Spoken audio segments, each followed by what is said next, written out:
What's the meaning of community college?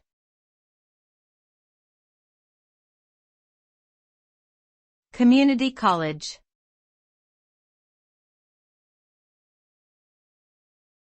Community college.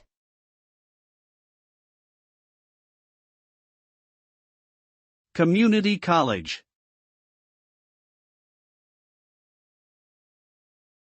Community college.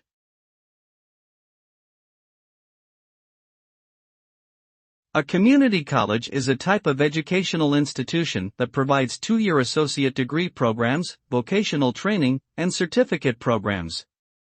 It typically offers a more affordable alternative to four-year universities and provides access to higher education for individuals who may not have the means or qualifications to attend a traditional university.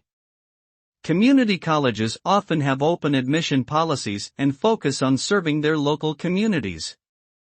They also offer a range of courses in diverse subjects, allowing students to explore various fields before transferring to a four-year university or entering the workforce.